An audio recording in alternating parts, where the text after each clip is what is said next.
Capítulo 4. Las primeras grandes culturas a ojeada general. Solo en 3 separadas regiones surgen casi al mismo tiempo las primeras grandes culturas. Primero el mundo egeico, egipcio, sumérico-babilónico, hacia el año 400 a.C.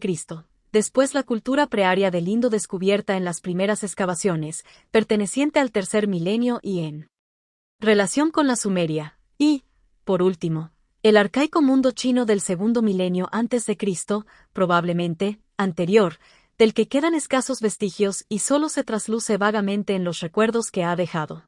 La atmósfera cambia de pronto respecto a la de la prehistoria. Ya se ha acabado el silencio. Los hombres hablan entre sí por medio de documentos escritos y, por tanto, con nosotros en la medida en que podamos comprender su lenguaje y su escritura. Hablan también mediante sus instrucciones, que presuponen una organización, la existencia de un Estado, mediante las obras de arte que encierran un sentido extraño para nosotros en formas que, sin embargo, nos hablan. Pero en estas grandes culturas falta todavía aquella revolución espiritual que hemos representado como tiempo eje y que ha fundado un nuevo ser humano, nuestro ser. Se pueden parangonar con ellas las culturas americanas de México y Perú, aunque éstas florecieron milenios más tarde. También a éstas les falta todo lo que ha aportado el tiempo eje, anterior a ellas en el tiempo. Estas culturas desaparecieron ante la simple presencia de la cultura occidental, que se remonta al tiempo eje. En la faja desértica que desde el Océano Atlántico, pasando por África y Arabia, penetra profundamente en Asia, hay, aparte de muchos pequeños oasis, 2 grandes valles fluviales, la región del Nilo y la Mesopotamia. En estas 2 zonas se puede perseguir retrospectivamente en documentos y monumentos la historia humana, sin soluciones de continuidad, como en ninguna otra parte de la Tierra. En ellas vemos lo que ya existía allí 3000 años antes de Cristo, y los restos nos permiten sacar conclusiones respecto a tiempos aún más remotos. En China, nuestra vista apenas puede alcanzar más allá del segundo milenio, ADC, y solo del primero tenemos una tradición amplia y clara. Las excavaciones de la India atestiguan la existencia de ciudades civilizadas y sumamente desarrolladas en el tercer milenio, pero todavía aisladas, sin apenas testimonio de una conexión con la India posterior que comenzó hacia el segundo milenio. En América todo es mucho más tardío, en general, posterior a la aparición del cristianismo. Las excavaciones en Europa permiten ver una existencia prehistórica, de cultura independiente hasta el tercer milenio, pero sin el peso de una fisonomía propia que actúe sobre nosotros esencialmente. Solamente porque en ella yace nuestro propio pasado, nos afecta e interesa. Las culturas egipcia y babilónica, en sus etapas tardías, fueron conocidas de los griegos y judíos, que vivían en su periferia, desde entonces persistieron en Occidente como un recuerdo, pero solo en nuestros días, por virtud de las excavaciones y la comprensión de su lenguaje, podemos seguirlas intuitivamente en su marcha a lo largo de los milenios.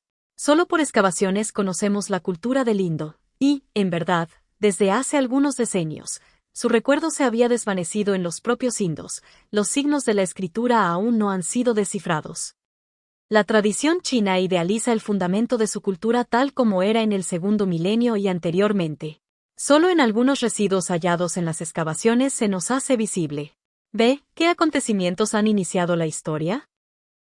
Preguntamos, ¿cuáles son los hechos palpables con que comienza la historia? ¿Acaso los esenciales son los siguientes? 1. Los trabajos de organización para la regulación de las corrientes y regadíos en el Nilo, en el Éufrates y el Tigris, en el Huangho, obligaron a la centralización, la burocracia, la creación del Estado. 2. La invención de la escritura, condición para aquella organización, se produce, según Rosny, hacia el año 3300 en los sumerios, hacia el año 3000 en los egipcios, hacia el año 2000 en China. La escritura alfabética no se inventó hasta el último milenio antes de Cristo, por los fenicios. La cuestión es si la invención procede de una sola fuente, los sumerios, o si se trata de invenciones independientes en diversos lugares. La forzosidad de la escritura para la administración tuvo por consecuencia la importancia directora de la clase de los escribas, una aristocracia intelectual. 3. La formación de pueblos que se sentían como una unidad con una lengua, una cultura y unos mitos comunes.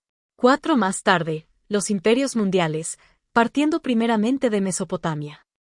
Su origen fue la necesidad de impedir los constantes ataques de los nómadas a la tierra cultivada, mediante la dominación de todos los países circundantes y de los nómadas mismos. Así nacieron los imperios de los asirios, de los egipcios, finalmente, en una nueva forma, el de los persas, después, acaso siguiendo el modelo de el de los indos, y, aún más tarde, el de los chinos. 5.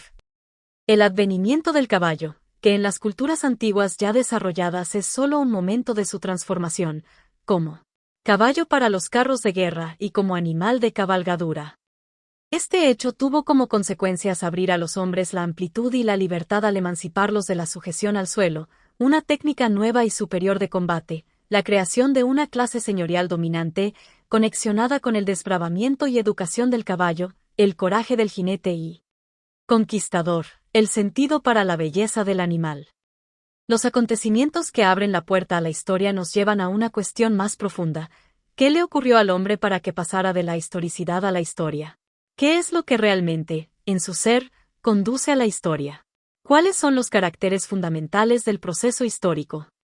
Frente a la prehistoria, se desearía una respuesta sacada del interior del ser humano. Lo que quisiéramos conocer no son los acontecimientos externos, sino la transformación interior del hombre. A la historia le precede un proceso y una transformación que en su mayor parte es común al hombre con el acontecer natural. El brinco y paso desde este mero acontecer a la historia podría tal vez caracterizarse de este modo. 1. Por la conciencia y la memoria, por la transmisión de las conquistas espirituales, de lo cual resulta la liberación respecto al mero presente. 2. Por la racionalización en cualquier sentido y extensión, por la técnica, que permite al hombre la previsión y la seguridad al liberarle de la sujeción vital a lo que causalmente tiene más próximo e inmediato. 3. Por la ejemplaridad de hombres cuyos hechos, éxitos y destino están a la vista en figura de soberanos y sabios. Con esto empieza la liberación del letargo de la conciencia de sí mismo y del terror a los demonios. La consecuencia de la historia es un incesante cambio de las situaciones, del conocimiento, de la manifestación de los contenidos, pero de tal manera, que es posible, y se siente como una exigencia, la relación de todos con todo, la conexión de la tradición, la comunicación universal. ¿Cuál fue la causa que movió al hombre a ese brinco? Cuando lo hizo, el hombre no había querido ni sabido lo que con ello le sobrevenía. Fue algo que resultó de ello.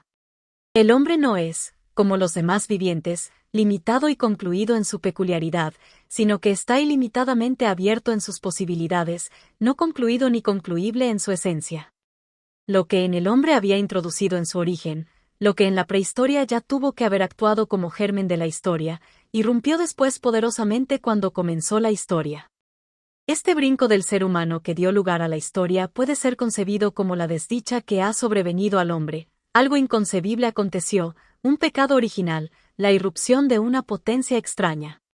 Todo lo que produce historia termina por destruir al hombre. La historia es un proceso de aniquilación con la apariencia de un tal vez grandioso fuego de artificio, es retroceder de nuevo al principio. Al final, el hombre retrocederá al feliz estado de su existencia prehistórica. O también puede entenderse el salto como el gran regalo del ser del hombre y, por haberlo hecho el hombre, como su alto destino, su camino hacia inauditas experiencias, hacia una ascensión que le impulsa adelante desde la imperfección de su ser. Por virtud de la historia el hombre ha llegado a ser el ser que trasciende sobre sí mismo. Solo en la historia ha abrazado su alta tarea. Nadie sabe a dónde le conducirá. Incluso la desgracia y la miseria pueden servirle para remontarse. Solo en la historia se desarrolló lo que propiamente es el hombre. Desde el comienzo fluye la corriente de las posibilidades sustanciales de que ha sido dotado. Pero estas solo se hacen plenas, patentes, cuando entran en el movimiento de la historia. Entonces se aclaran, se conservan, se potencian, se van perdiendo, se las recuerda, vuelven a resurgir. Estas posibilidades han menester de la racionalización, que a su vez no es lo primario, sino el medio en que se hacen patentes los orígenes y la meta final.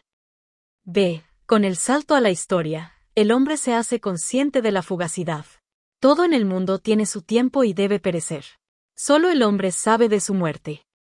En reacción a esta situación límite experimenta la eternidad en el tiempo, la historicidad como manifestación del ser, la extinción del tiempo en el tiempo. Su conciencia histórica se identifica con la conciencia de eternidad. C. La historia es un constante impulso progresivo de hombres singulares. Estos requieren a los otros para que les sigan. Quien los escucha y comprende entra con ellos en el movimiento. Pero la historia sigue siendo al mismo tiempo el mero acontecer en el que se registra constantemente un infructuoso llamar, un resistirse y no seguir. Una inmensa pesantez parece paralizar una y otra vez todos los vuelos. La poderosa fuerza de las masas con sus cualidades medias ahoga lo que no concuerda con ellas. Lo que en ellas no cobra espacio y sentido para la realización de lo masivo y no encuentra ninguna fe, tiene que desaparecer. La historia es la magna cuestión, aún no decidida y que, no por una idea, sino únicamente por la realidad será decidida, de si la historia no es más que un simple momento entre dos estados ahistóricos o si es la irrupción de lo profundo que, en la forma de una ilimitada desdicha, entre peligros y fracasos siempre repetidos, en su conjunto conduce a que el ser se haga patente a través del hombre y él mismo, en interminable ascensión, realice todas sus posibilidades, insospechables de antemano.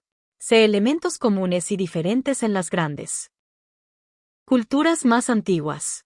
Los rasgos comunes, grandes organizaciones, escritura, importancia directora de la clase de los escribas, producen un hombre que aún en la civilización refinada conserva algo que no ha despertado.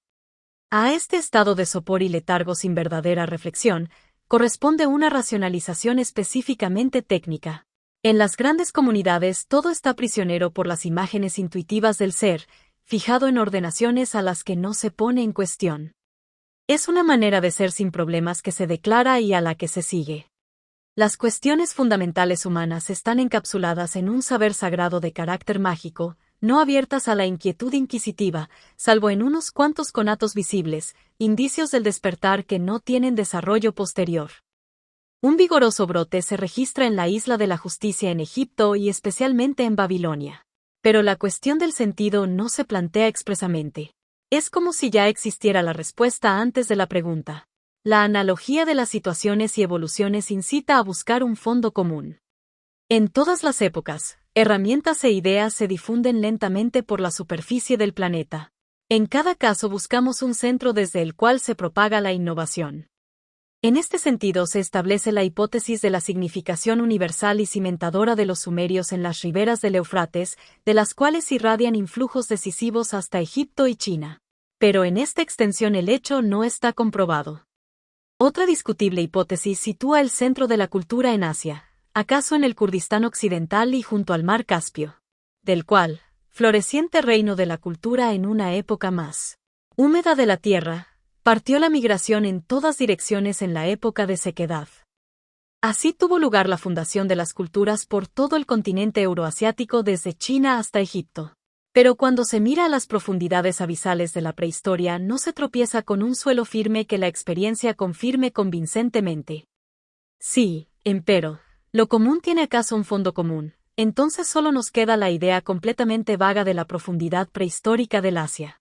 Habría una larga prehistoria común al Asia total de la que Europa es una península. Pero no menos notables son las diferencias entre estas diversas culturas. En cada caso percibimos un espíritu de conjunto que es absolutamente específico de cada cultura.